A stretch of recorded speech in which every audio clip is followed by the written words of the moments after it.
terrific seeing you over the weekend. Let's start with that, the UFC event.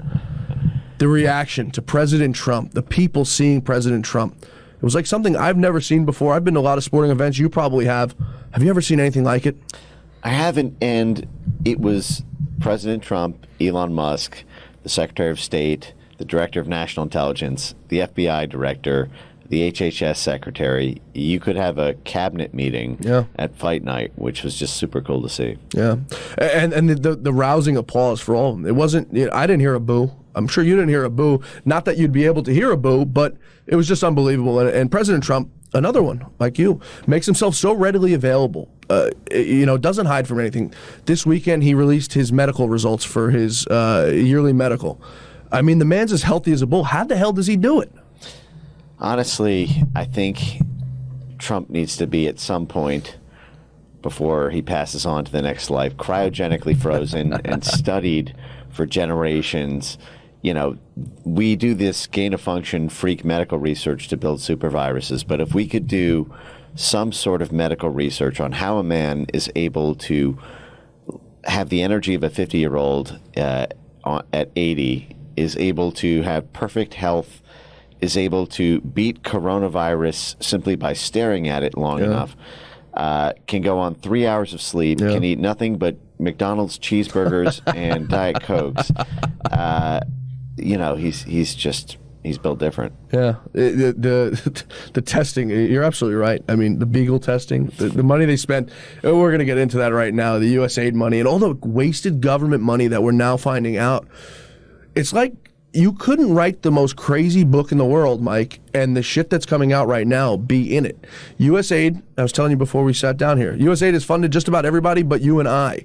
How have we gotten to this spot, this point in society, in our government, Mike, that we're funding circumcisions in Uzbekistan and Sesame Street in Afghanistan? I mean, at what point do you think it came to that in this country where we said we're just going to pay for everything? I think it started in 1948 in full. We're a nation of secrets. We are an empire built on secrets that have to be kept from the American people, because if the American people find out, then our foreign adversaries or foreign governments find out.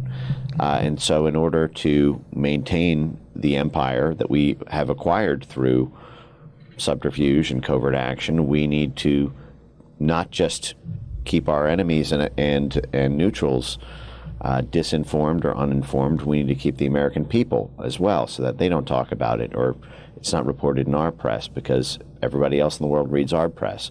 And so this started in 1948 when the World War II ended, and we were setting up this new world order, the rules-based liberal international order, with the UN, with NATO, with the World Bank, with the IMF, the international finance system. And that also barred, under the UN Declaration on Human Rights, it barred military accession of territory. So everything had to move towards elections, and everything had to move towards hearts and minds work to influence the millions of people who live in each country, so that you can take it over in the form of political vassalage rather than military control. So that's why the CIA was set up under the 1947 Act. It's a State Department function. There was a lot of talk at the time in the State Department about how to structure this CIA function. And the CIA was doing all this sort of dirty work in terms of political meddling and funding institutions, funding charities, funding unions, funding media organizations.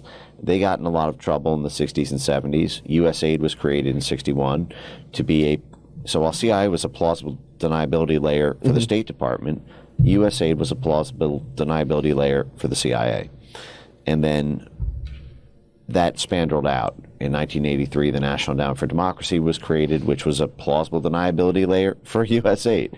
And so we have, and all of these touch every institution in society, and it gets to a point where you really can't point saying, I wonder how many governments have been overthrown by the CIA, to preserve the tuna, Right. And lo and behold, even things like fishing and whatnot play into whether or not a country like Norway joins the EU or something. And so every industry has money associated with it, and that money, whoever, the winners of the markets are the people who have governments and intelligence agencies on their side, which is why every major company touches the government. Whether No, I just, it's so unimaginable that it's come to this point. I mean, some of the craziest things being funded by these people, but the outrage is what's so alarming to me. You see these and it's mostly Democrats who are just absolutely going berserk. Like they are gung ho, hate Elon Musk, want the man dead. I don't know if you saw recently there was a poll out justifying that President Trump could be assassinated. It's fine, that it's justifiable. If it happens, it happens. Now, it's no joke, Mike, because we still don't know who took a shot at President Trump. We know what they tell us, that it was this guy, Matthew Cooks. They cremate this guy's body that's unimaginable, like I've ever seen before. But we don't know the true story about what happened behind this man. We still haven't heard anything. We have the guy who was going behind the fence at Trump's golf course, who was apparently trying to buy rocket launchers from Ukraine to blow up his plane or blow up his motorcade. Yet we have these Democrats who are gung-ho that USAID is great and that we should continue to keep giving and giving and giving. Are you as surprised as I am that they've taken their masks off? And it's not just USAID, Mike. It's them wanting to bring back in MS-13 members who were deported. Are you as surprised as I am that they've gone this far left, that they've committed? And Lou Dobbs used to say, once you cross the penumbra, you can't come back. Are you as surprised as I am that they've went this far to take the mask off? I think it's to be expected. This is existential for them. And frankly, I actually don't think most Democrats really care or even know about USAID and what it does. What you have is an astroturfed protest movement, which is the same thing the Blob does everywhere. I mean, it's literally part of a stock standard playbook for how to organize a color revolution, how to bring down a democratically elected government, a popular democratically elected government. And you'll notice that one of the things that Chuck Schumer and Senator Chris Murphy talk about is the need to drive down Trump's approval ratings. Right. It's when you see messaging like that it's not about building up support for themselves. They need to find a way to make the president unpopular. You have to understand this is part of a destabilization effort that is stock standard, and that's why you see these highly astroturf protests. You go to these protests with a mic and a camera, and you ask these people what they're protesting for. They can't even tell you. And they cover their faces. Right. The stuff is sponsored. Everyone's getting reimbursed for what they do. Yep. I covered one case of this guy, Carlos Alvarez, who claimed credit for the idea of these Tesla takedown protests. And he said at his at one of the rallies that he needs to be able to say that he bankrupted Tesla or that he helped bankrupted Tesla in order to get his next job. Oh, my goodness. So think about what that says. In order to get your next job, you need to have on your resume that you bankrupted Tesla. That means you're being hired because of that. That means that someone is paying you, sponsoring you. And, you trace the networks, and the same guy co-founded one of the censorship projects with Nina Jankovic, the DHS Disinformation Governance Czar, who herself was funded by USAID through the Center for Information Resilience when she had to register as a British agent after her time at DHS as part of this British influence operation.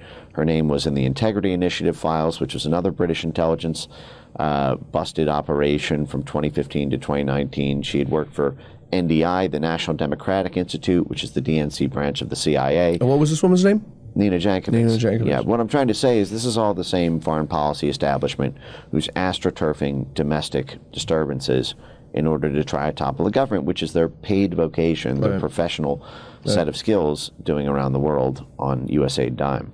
And a name that you always hear about, which up until maybe last year you weren't allowed to say his name, George Soros. What role is he playing in this right now? And maybe not so much him, but his son, Alex Soros, who's married to Huma Abedin. The other thing, Mike, that's so surprising to me is that you hear the regurgitation of like 15 of the same names constantly. Jake Sullivan, Susan Rice, or it's like the same regurgitation of names. Like there's not a few billion people living in the world. What role is Soros playing in I mean, he's always destabilized countries, but right now, specifically, as it pertains to President Trump and Tesla. Well, George Soros is the top donor drafter on the Democrat side. And I always describe the structure of the blob as being the inside of it is the State Department, the Pentagon, the intelligence community, and then right in between is USAID. That's the government, the sort of guts, the center of the blob. Underneath that, you have the NGOs, right, and you have the civil society partners who are the spandrels of the State Department, the Pentagon, the CIA, and USAID.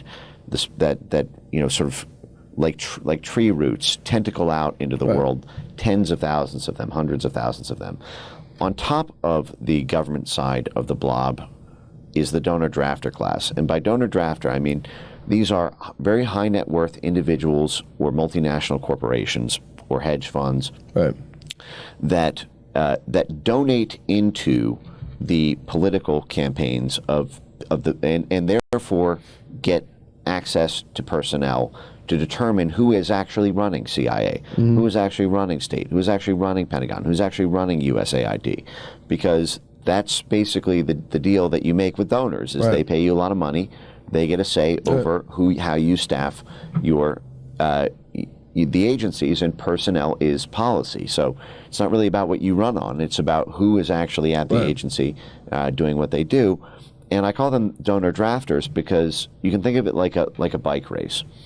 In a bike race, the best strategy is not to be out front the whole race where you are bearing the full force of the wind. The best strategy in a bike race is to be right behind the guy and who's cutting the wind for you.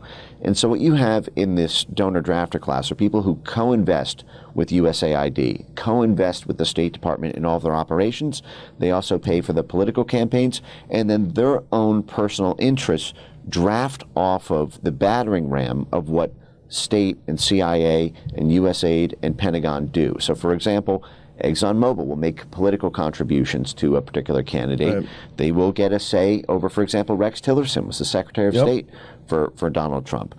The State Department will then go in and fund NGOs. It will do diplomacy with foreign countries. It will open up the oil and gas lines, and ExxonMobil will make banks. So they've both donated into the government pool of money, and they are drafting off of what the State Department does. So there's essentially a battering ram that knocks open the door for this financial and corporate class to operate. And you see the same thing with Soros. He didn't just luck his way into $38 billion at the Open Society Foundation. His personal investments profit massively off of the operations that he donates into and drafts off of. Can I give a few examples of this to flesh this out? So, for example, George Soros bought a large stake in Halliburton and then campaigned on expanding NATO, and Halliburton holds the contracts with Naftagaz to process the oil and gas and shale in Ukraine. George Soros, there was a famous case in the 1990s where George Soros was supporting the Clinton administration as they were privatizing the Russian state-held assets after the end of the Cold War. And the other partner of George Soros at that time was a group called the Harvard Institute for International Development. Go figure. If that name sounds familiar, it's a parallel with the U.S. Agency for International Development. And in fact, the Harvard Institute for International Development got $500 million from the U.S. Agency for International Development to travel to Russia and to help them sell off all of these previously state-held assets by the Soviet Union in fire sale prices to Western investors in the Wall Street, London class. And because they were on the ground and doing these auctions through the USAID money, they held closed auctions where the only two outside investors who were allowed to actually purchase these newly privatized assets of the Soviet Union were the Harvard Institute for International Development, the Harvard Endowment, and George Soros' Quantum Fund. So they helped topple the Soviet Union. You can say that was a very good thing. But the fact is they did. They got money from USAID to rip the country apart and sell off all its assets to foreigners. And in exchange for that, they got to make bank because they had private exclusive access to all of those, to all of those assets. And you see the same thing everywhere. Right. In Ukraine, George Soros is massively active in Ukraine. And what are they doing? They're selling off every aspect of Ukraine. It's oil, it's gas, it's minerals, it's agriculture to these Wall Street investment firms and to these large banks and multinational corporations. And so they're on both sides of it. And Soros does that same thing with the State Department, does the same thing with NATO, does the same thing with the IMF and the World Bank. And it's basically the ultimate insider trading card, because you know exactly what to invest in, and you know it's going to be a safe bet because it's backed by the full force and credit of the U.S. military, the Central Intelligence Agency, and the State Department, as long as the wrong person doesn't get elected. Right. And they ran into Trump getting elected. Per se, a brick wall. I want to talk about NGOs, but you brought up a really interesting point, the rare earth minerals.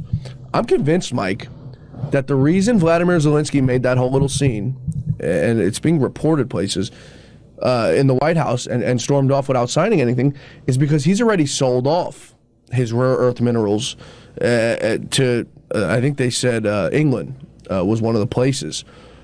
What's your thoughts on that? Because something doesn't smell right. Now, the guy is an oligarch. He's a dictator, in my opinion, Zelensky. Won't hold elections, tells Donald Trump, you got to come to my country if you want peace. Donald Trump should tell him to go to hell. You clearly don't want peace in your country. So he comes to America, he does that whole little song and a dance, and he storms off. What was behind that? Do you think he's already sold off the rare earth minerals for Ukraine? Well, there's a lot of rare earth minerals, so I doubt that he's sold them all off. But what America would want? Right. Well, the UK side of this is really fascinating, and I wish that there was more investigative reporting on this piece, because I have long been fascinated with the UK role, which I think in many respects may actually be more dominant than the US role in Ukraine. You know, there's a famous saying about NATO. It was by Lord Ismay, who was the first Secretary General of NATO. It's actually on NATO's website right now if you go to their About History section. And this is a famous quote by him where he said, the purpose of NATO is to keep the Americans in, the Russians out, and the Germans down. Now, if you think about that framing, that's basically calling NATO a British institution designed to get America to fight its wars, designed to, to keep Russia, boxed out and contained, and to, stop, Germany's rise as and there's always been this, sort of industrial war with Germany since the end of World War II, and I'm very interested in the first part of that, because what you see, go back to Russiagate and how it started with Christopher Steele and the British intelligence agent, who it's now come out in the Crossfire Hurricane documents that were just released this past week, that when Christopher Steele was interviewed by the FBI, he said that he was doing this in addition to serving his client, Hillary Clinton. He was doing this because Trump was, quote, his main opponent, because his foreign policy would undermine British interests. It would undermine the U.S.-UK special relationship and the British interests of that. So you have the origins of Russiagate being essentially a British intelligence operation to stop Trump from enacting a foreign policy vis-a-vis NATO, because that was the big thing in 2016, is Trump was going to get us to leave NATO and going to end military support for Ukraine. Because remember, this war did not start in 2022. It started in 2014 when we overthrew that government. And we're not expecting the counter coup. And then we were funding the reconquest of those territories in the East. And with Trump pledging neutrality on that, the British interests were massively threatened. After the Cold War, all of these British companies and banking interests and their portfolio companies made a massive play for Eurasia, which is, the heart of this big new Brzezinski. It's the world island. It's where 2/3 of the world's critical minerals are, and a huge portion of it's oil and gas. And it looked like that was possible in the 1990s when we won the Cold War to effectively, colonize Eurasia and install puppet presidents everywhere, like we did with Boris Yeltsin in the 1996 election and before that. And so all these British banks and British companies like Shell and British Petroleum, who figure very heavily in this. Shell signed a $10 billion deal with Naftogaz, the largest state-owned gas company in Ukraine. In 2013, I believe, is when Shell signed that $10 billion. And then those investments effectively went to zero when the places that they had the mining rights and became occupied by the Russians in the Donbass, which is where most of the shale is, as well as offshore in Crimea. In 2014, when Crimea became annexed and when the Donbass declared themselves breakaway states, suddenly Naftogaz could not, exploit those regions, and so the co-investors were all holding empty bags unless the U.S. military went in there and reconquered those territories. And so you have a British operation to get America to war. I mean, this is very similar to how World War I, the U.S. involvement in World War I. And the fact is I believe that there is just an incredibly shocking degree of British manipulation of U.S. opinion about the war. Every single person in the Blob of any consequence seems to come up through some sort of British influence node, whether they spend a summer at the London School of Economics or Oxford, or they're in some a fellowship with Chatham House or one of the other NGOs or universities or think tanks of British origin. And we call this a special relationship, but it's especially toxic for the United States because we fought a war of independence against the British dominating U.S. Affairs, and I think something similar is playing out vis-a-vis Ukraine and Russia. So I don't know in particular at the root of it how much of it has already been sold off to the Brits, but I would not be surprised if something like that were to be reported. You're still looking good. I'm still feeling good. I've got all your MyPillow products. Mattress topper, bed sheets, MyPillows, towels, slippers, blankets. I'm interrupting this commercial to do something I've never done before. Get 2 MyPillows absolutely free on orders of $100 or more. I can't do this forever, so get on board with this great sale today. Our best-selling 6-piece bath towel sets or kitchen towel sets, just $29.98. Our famous standard MyPillows only $14.98. Queens $18.98. King size only $1 more. Body pillows $29.98. Multi-use MyPillow 2.0s with pillowcase $9.98. Save $40 on our Spring Percale and Giza Dream bedsheet sets. Any size, any color. So go to MyPillow.com or call that number on your screen. Use your promo code to save up to 80% on all MyPillow products. And when you spend $100 or more, get 2 standard MyPillows absolutely free. Going back to the broader how this thing started, and that's a lot of things that people don't realize is that it really did start in 2014. What people don't talk about, and what you don't hear the mainstream media talking about, is how NATO has expanded since 1990, right? There was a deal made between Baker and Mikhail Gorbachev that it would not extend further east from Germany. Mike, time and time, and this is an unpopular opinion if you're talking to the left and the mainstream media, but time and time again, we've disobeyed, and we've continued to move further to the east up until the point of about to be Ukraine, which would have been on the border of Russia. How is Russia, now I'm not defending Vladimir Putin by any stretch of the imagination, but I'm saying looking at it broad base, what would you expect any other, if it wasn't Russia, say it were Australia, where Russia is right now, what would you expect Australia to do, Mike, if you've told them for the last 30 years, 30 plus years, that we're not moving further east, but we've continued to lie? What do they expect next is coming when you've lied to them about expansion of territory? What can they expect next? Do you understand my rationale of thinking? What would any normal person do? Well, you know what this is. They did it because they thought they could get away with it. Yeah, well, that too. And there's, when you fold the country into NATO, the conditions for joining NATO is that you privatize your markets, Right. you adjust your rule of law, you form all of this interconnectivity, and you effectively become absorbed into the Borg. And so, and a lot of that means excising the influence of Russia, for example. This is why all these NATO countries, since the late 1990s, were former Soviet bloc countries, and the goal is to seize Eurasia. Right.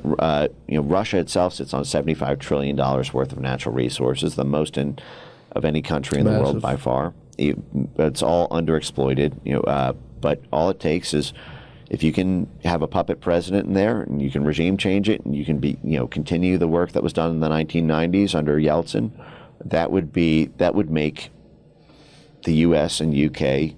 wealthy beyond anything ever conceived of by man. And so that is the prize. And this has been the long road to Damascus, so to speak, to try to make that happen by folding every sequential country into NATO. But they weren't expecting the resistance that happened. And really, it started with this 2014. That was really the first time that Russia punched back, so to speak, by sort of backstopping the Donbass and Crimea secession. And now we're in this world where we're confronted with, are we still the unipolar power that can singularly do anything we want with no pushback from any other country? I think we've found out and been somewhat humbled in the past decade that is no longer the case. And frankly, that power corrupts. Absolute power corrupts absolutely. The fact is it only got this bad. I think when James Baker and everyone involved in the early 1990s, pledges to Gorbachev and whatnot, I don't think that it was easy to make that statement because the unipolar moment had not yet fully made itself manifest. Right. But as that snowballed, it became like stepping on a bug. Well, is it the right or wrong thing to do if it wasn't aggressing on you? Doesn't matter. It's a bug. Yeah. And that's the way they saw the Soviets. That's the way they saw the Russians. That's the way they saw the Belarusians. It's the way they saw everyone living in the stands. Basically, everybody east of Germany was basically just a bug. And you better be absorbed into our diet, or you're going to end up on our windshield anyway as we drive at you. But the fact is this was an incredibly corrupt process, and it's tied right back to Soros as well. Soros wrote a book in 1995 called "The Future of NATO," about or maybe it was 1993, and this was right before he basically advocated for.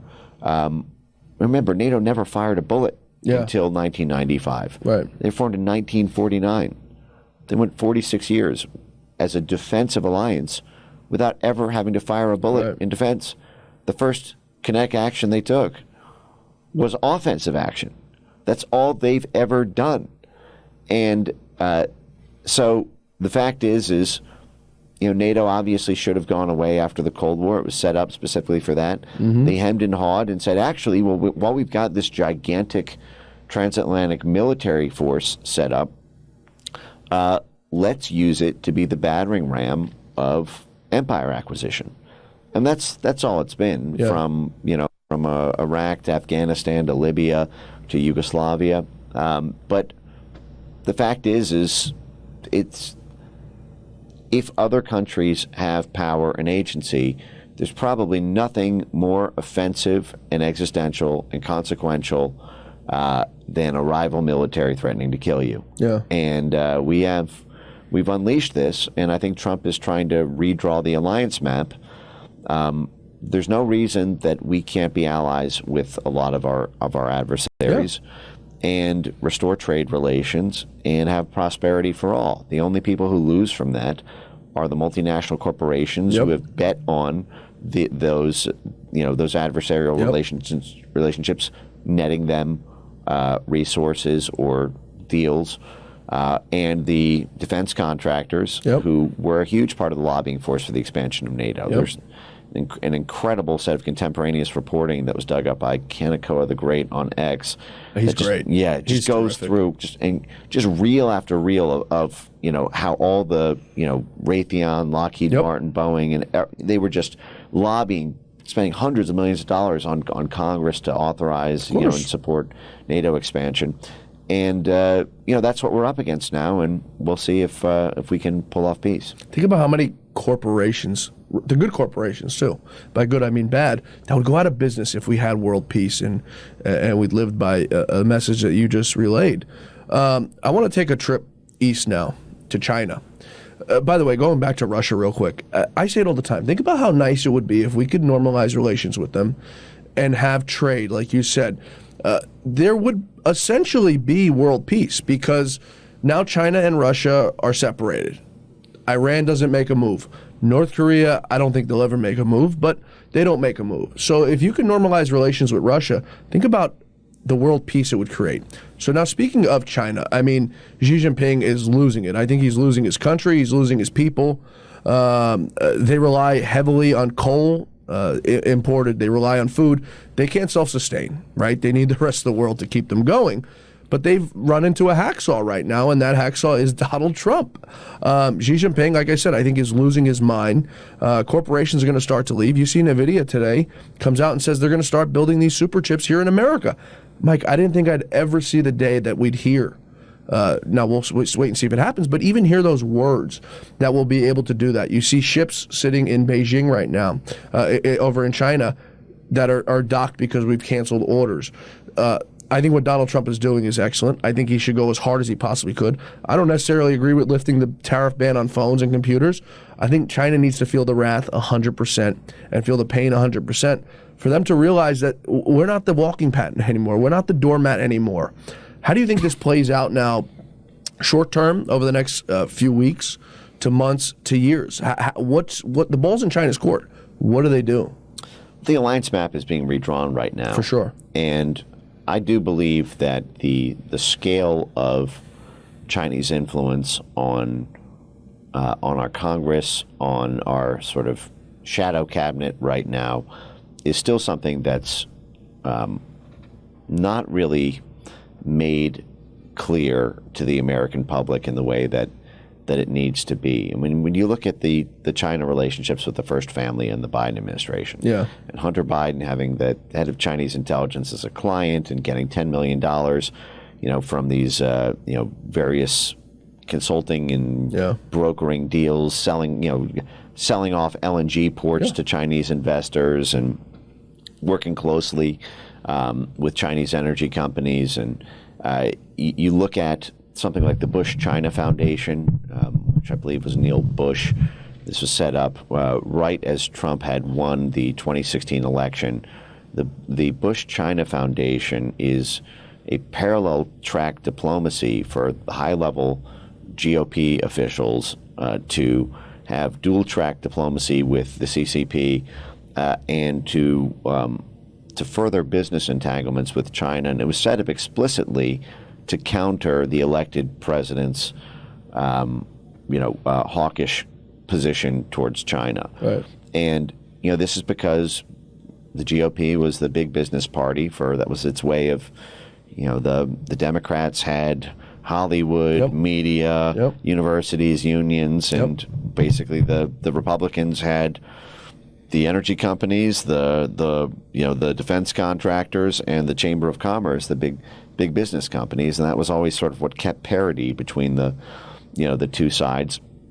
And Trump sort of ran over both when he beat both a Bush and a Clinton to become president in 2016. And so, you see this on both sides of the aisle, this lobbying mechanism to keep the trade relations with China going. And I can understand how it's a shock to a business when you lose, what in some cases is your largest market or a place that you're reliant on for some aspect of the supply chain.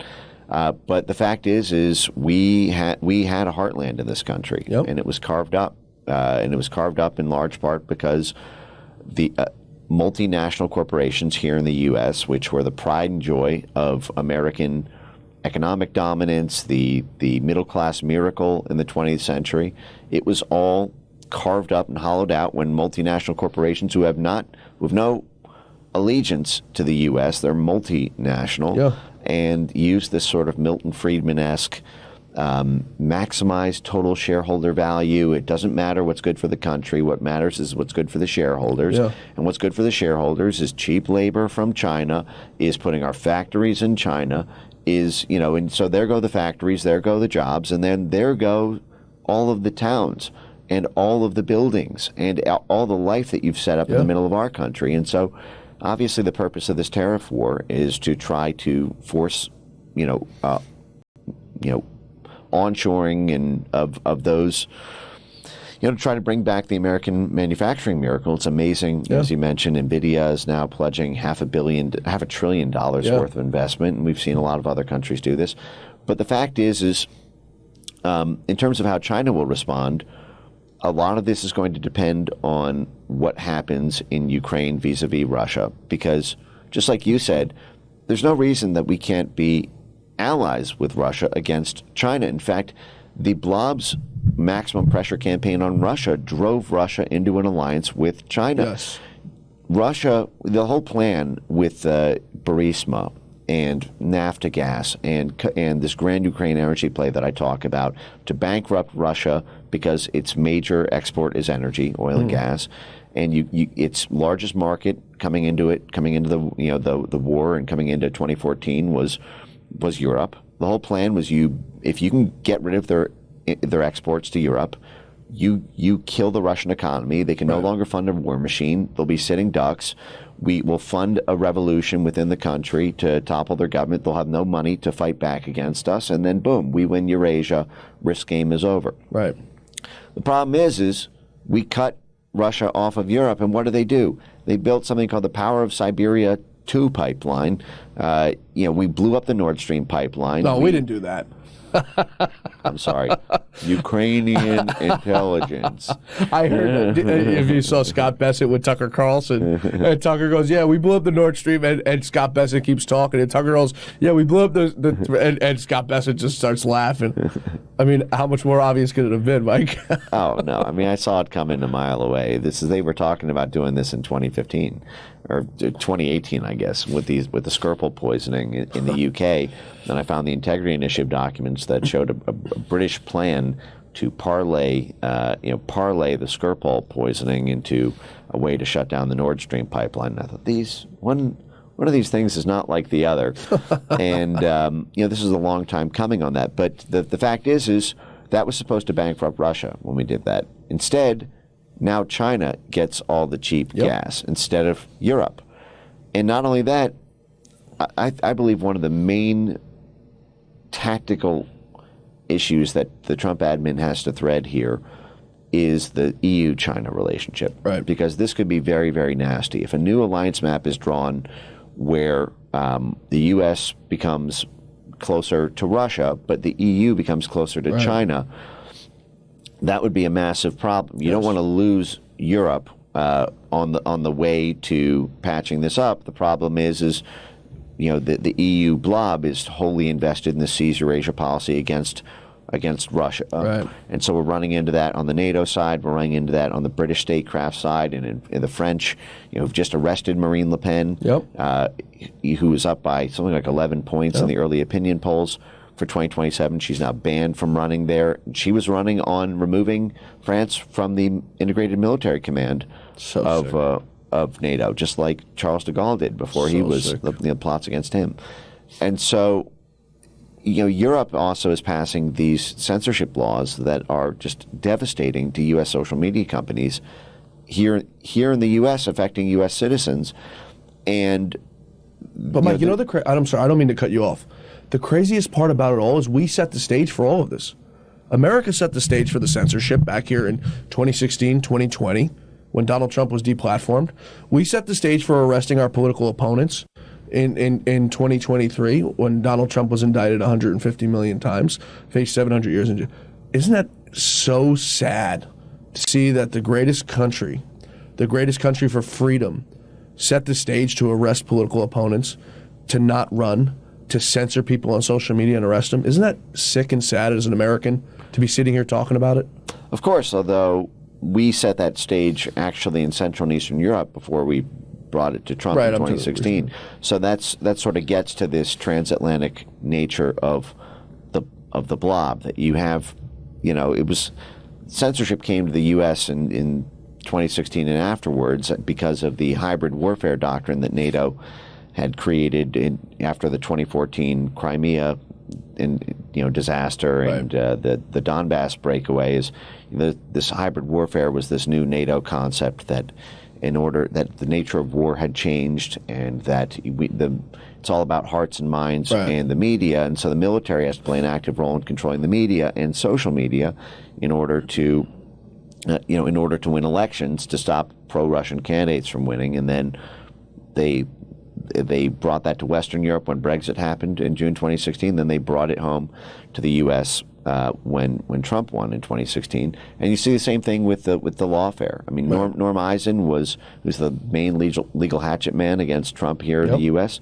He pioneered that skill set when he was the U.S. ambassador to the Czech Republic from 2011 to 2014, and we've been doing these rule of law sort of CIA Justice Department programs to arrest political opponents ever since the end of the Cold War in Central and Eastern Europe. I just did a video lecture on this just this week. Actually, it was in 1990 when the American Bar Association first started getting millions of dollars from USAID to set up rule of law programs and judicial reform programs in Central and Eastern Europe, and to work with the prosecutors, the judges, to set up the bar associations, to do the law school curriculum. And so, this is something that we pioneered in the primordial soup of Central and Eastern Europe after the Cold War in order to control governments there, in order to get people arrested. And then we brought home against Trump, and now it's now it's in Western Europe right now with the NATO countries. And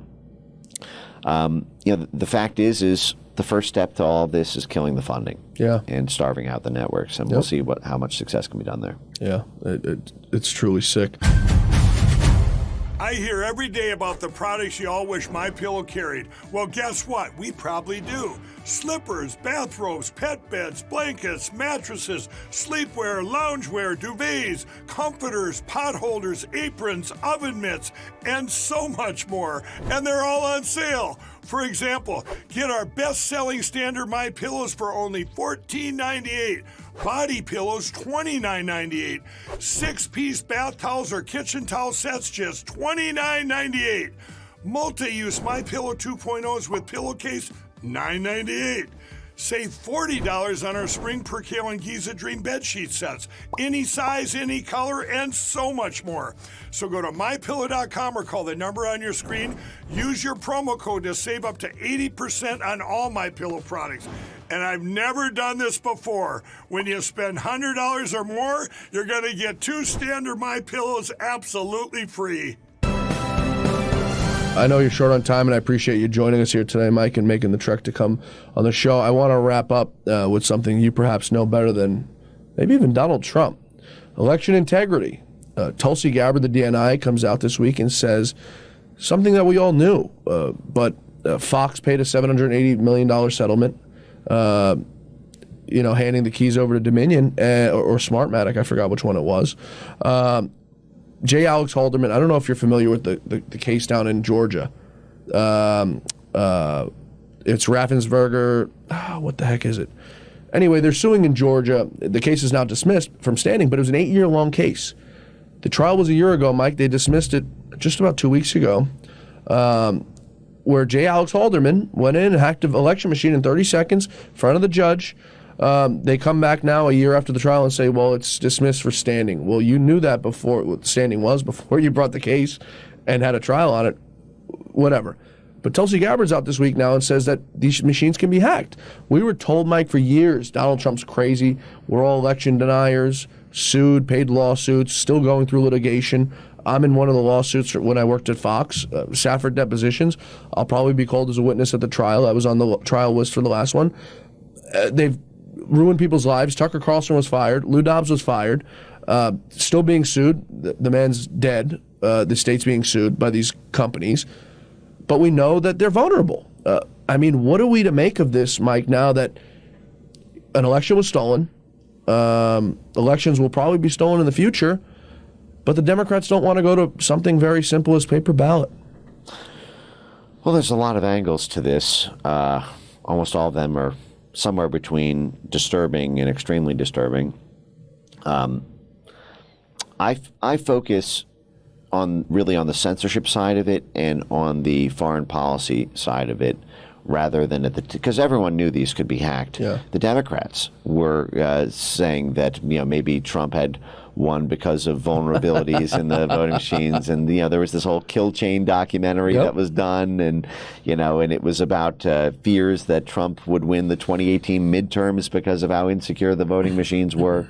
And then we never really saw this campaign to protect the voting machines until the mass mail-in ballot issue with in March 2020, when COVID hit and the CDC said we should vote by mass mail-in ballots, and you'll be tabulated at the end in these voting, and so there's the parts of it that have terrified me have been this rogue network at DHS out of CISA, the Cybersecurity Infrastructure Security Agency, which is just a censorship cell. It was set up to stop Russian hacking because of the, basically everyone thought there were a lot of questions about the murder of Seth Rich. Oh man! And then it came out, that thing sort of died down when. The FBI said, actually, we delegated to CrowdStrike, third-party investigation. Of course, that's basically just a DNC intelligence firm. By the way, do you know Lou Dobbs was sued over Seth Rich as well? Is that right? Yeah, they paid out the family of Seth Rich, which to me, this is totally despicable, sued Sean Hannity and Lou Dobbs at Fox News for simply questioning how this man was killed. Yeah. If my parents ever sued a network that was trying to get to the bottom of me being killed, they deserve to go to hell, because to worry about money over how your son really died, unless of course they were in on it. Now, my lawyer Ty Clevenger, who I'm sure you're familiar with, who's been following the documents and begging for the laptop, has not gotten the laptop, and now we're under the Trump administration. Why won't they turn over this guy's laptop? But the whole situation, Ty explained to me. Seth Rich's brother came and grabbed his laptop, flew back to Denver with this kid's laptop, who's now dead, his brother. That was the first thing you're worried about. So many red flags, Mike, but nobody cared to ask the questions, and if you did ask the questions, you got sued. Right. Not a good look. But the fact is CrowdStrike then said, well, actually, the WikiLeaks, because this was what everyone was asking, what Julian Assange himself was publicly saying at the time was when he put out essentially, I think he offered a sum of money for who, if someone came forward and said who, or something to that effect. And so everyone thought these WikiLeaks, these DNC, emails had come from some Seth Rich, and then the FBI contracts CrowdStrike, and I'm not sure if I'm remembering all the details 100%, but effectively, a narrative was born that actually it was Russia, who got these DNC server emails, and so to stop election hacking and the servers of major political parties from being penetrated around election time by Russia, we need to stand up this CISA group inside of this sort of countering cyber hacking group within DHS. It can be run by Chris Krebs, who just lost his security clearance.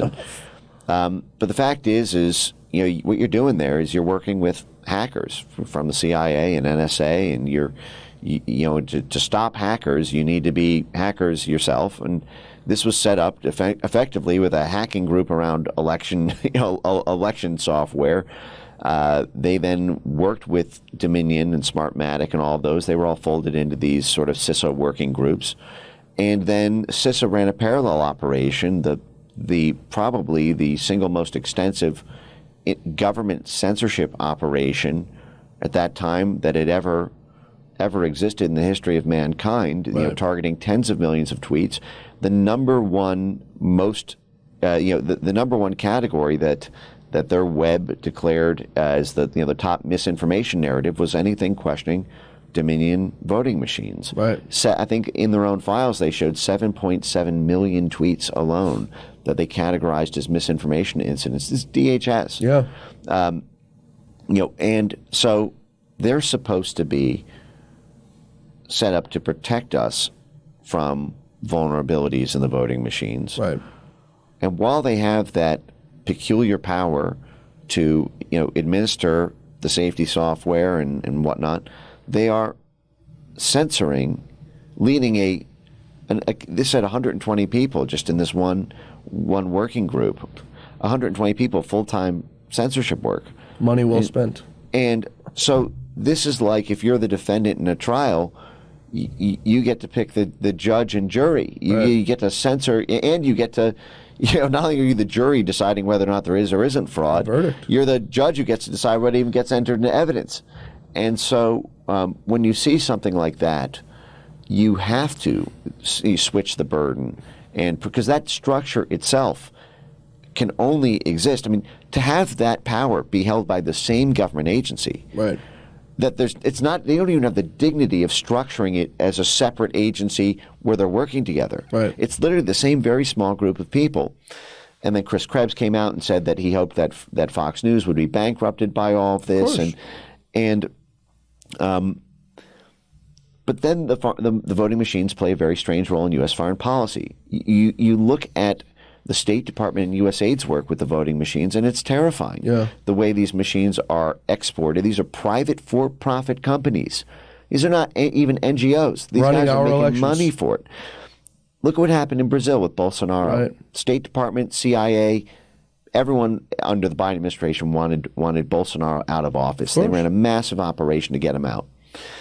Bolsonaro was skeptical of the voting machines. What did they do? They sent the CIA director, Bill Burns, down there 5 months before the election and told him, don't you dare question the results that come from these voting machines 5 months from now. Yeah. They sent the head of the Pentagon, Lloyd Austin, threaten members of the Brazilian military and say, don't you dare question the results of this election that's 5 months away. Then the State Department back-channeled with Taiwan Semiconductor in order to divert chips bound for the U.S. during a shortage to Brazil in order to make these custom voting machines that the Brazilian president explicitly didn't want so that they could use electronic voting machines. So we're diverting chips from the U.S. in the midst of a shortage to build electronic voting machines in a foreign country that the foreign country's top leadership says they do not want and do not trust. We are force-feeding it on foreign countries. And I have to ask, why the heck would we do that if these things worked right? Yeah, you're absolutely right. As we wrap up here, do you see any change going into the 2028 election, even the 2026 election? Do you think they'll eventually get us back to paper ballots? Do you think we'll be able to get rid of these things once and for all and make everyone happy, make the Democrats happy?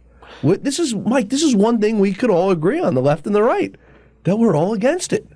Let's do something bilateral. Well, it was encouraging in Wisconsin, even though I think the Wisconsin court seat went to someone that Elon was and folks were, trying to stop because of how it might gerrymander things and potentially flip the House in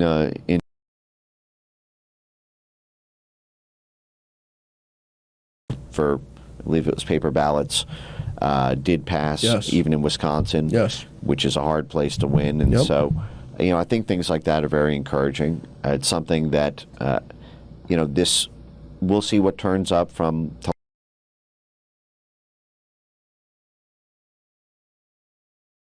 Also, you need to show not just that they are vulnerable, but that there are, you really need to dig into the networks who are administering them. There's been a lot of rumors around various groups from Serbia and other places. These are sort of these contractors, who are, engaged in the various links in the chain, and I think that the investigation has to touch that as well. But we're in a much better place now than we were previously. But we'll see. Appreciate you joining us today. Terrific discussion. I wish we had another like 4 or 5 hours to take up. Come back soon and talk with us, please. Thanks. Thanks, everybody, for being with us today here on The Great America Show. We'll see you back here tomorrow for The Great America Show.